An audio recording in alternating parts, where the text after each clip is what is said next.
मुजफ्फरपुर में भाजपा कार्यकर्ताओं ने मनाया जीत का जश्न। पूर्व मंत्री सुरेश शर्मा ने कहा, ये प्रधानमंत्री मोदी के भरोसे और विश्वास की जीत है। पश्चिम बंगाल, असम और पुडुचेरी विधानसभा चुनावों में भारतीय जनता पार्टी की शानदार सफलता के बाद देश भर में उत्सव का माहौल है। इसी क्रम में मुजफ्फरपुर में भी भाजपा कार्यकर्ताओं ने जमकर जश्न मनाया।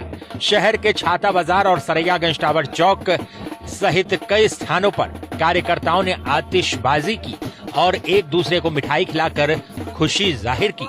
इस अवसर पर बड़ी संख्या में कार्यकर्ता मौजूद रहे और पार्टी की जीत को ऐतिहासिक बताया। जश्न के दौरान भारत माता की जय और जय श्री राम के नारे भी लगाए गए, जिससे पूरा माहौल उत्साह से भर गया। मौके पर पूर्व मंत्री सुरेश शर्मा ने अपने कार्यालय में कार्यकर्ताओं के बीच मिठाई बांटकर खुशी जाहिर की। उन्होंने पार्टी के शीर्ष नेतृत्व को बधाई देते हुए कहा कि ये जीत देश के प्रधानमंत्री नरेंद्र मोदी के नेतृत्व और उनके विकास कार्यों का परिणाम है। जनता ने एक बार फिर उन पर भरोसा जताया है, जिसका प्रतिफल पार्टी को इन चुनावों में मिला है। इस जीत से कार्यकर्ताओं में नया उत्साह आया है और आने वाले समय में पार्टी और मजबूती के साथ जनता की सेवा करेगी।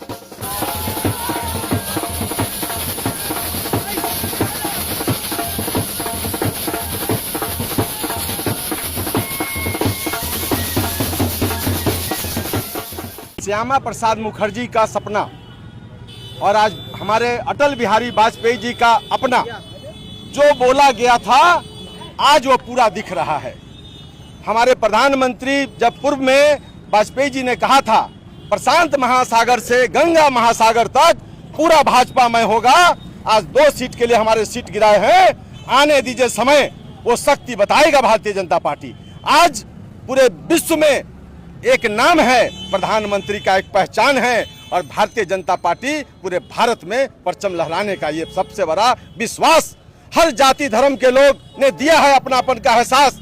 आपको मैं बता दूं कि जहां पे महिलाएं, मुसलमान, पुरुष सब लोग रहते थे, वहां पे भी भारतीय जनता पार्टी जीत के आ रही है।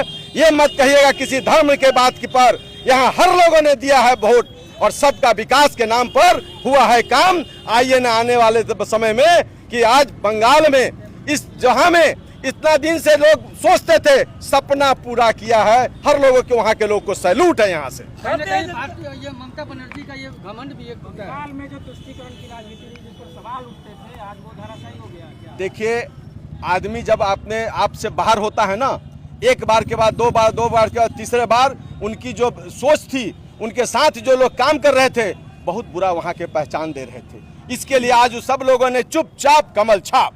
जो जीत हुई है आसाम में, वेस्ट बंगाल में, पुडुचेरी में, ये जीत माननीय प्रधानमंत्री महोदय के विकास की जीत हुई है। जब हम सड़क पे चलते हैं तो इस सड़क पे सारे कम्युनिटी के लोग चलते हैं। आज जो भारत डेवलपमेंट कर रहा है, सारे स्टेट में जहाँ भी डबल इंजन की सरकार है, वहाँ पुल है, पुलिया है, बिजली है, स्वास्थ्य है, सुरक्षा है। ये तमाम चीज़ों को देख के जो आदमी मान लीजिए कि कहीं घबरा रहा था, किसी के मन में कुछ 19-20 हो रहा था, वो सारा सेतु खत्म हो चुका है। और ये लड़ाई जो हो रही थी वेस्ट बंगाल में, तुष्टीकरण बनाम विकास की लड़ाई हो रही थी। विकास हर आदमी को चाहिए, रोटी कपड़ा मकान हर आदमी को चाहिए। हिंदू मुसलमान तमाम लोग ने मिल के वोट किया है। माननीय जो अभी प्रदेश अध्यक्ष है वहाँ के अधिकारी साहब ने अपने मुंह से बयान दिया है कि हम लोग को वहाँ से भी वोट मिला है जहाँ से हम लोग को उम्मीद नहीं थी। तो ये भारतीय जनता पार्टी के साथ साथ भारत के 140 करोड़ लोगों की जीत है, जो पूरा भारत में भगवाकरण है। सबका विकास सबका साथ का जो स्लोगन है वो भारत में 100% इम्प्लीमेंट हो रहा है। इसको देख के सब आदमी वोट कर रहा है। मेरा नाम इम्तियाज अहमद हुआ और फायर वर्क्स एसोसिएशन बिहार प्रदेश के अध्यक्ष। प्रधानमंत्री की सोच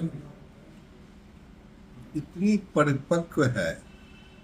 उन्होंने बहुत पहले कहा था कि कांग्रेस मुक्त भारत में बीजेपी का झंडा लहराएगा। और आज सबसे बड़ी बात है कि श्यामा प्रसाद मुखर्जी का वह बंगाल में हमारी सरकार नहीं थी। वहाँ बांग्लादेशी लोग आतंक फैला रहे थे और बांग्लादेशी का प्रवेश था। आज उस जगह पर भाजपा का प्रचंड बहुमत हुआ है। यह बहुमत सरकार जो बन रही है, यह देश की एकता और अखंडता को मजबूत करने की दिशा में बहुत बड़ा प्रयास है।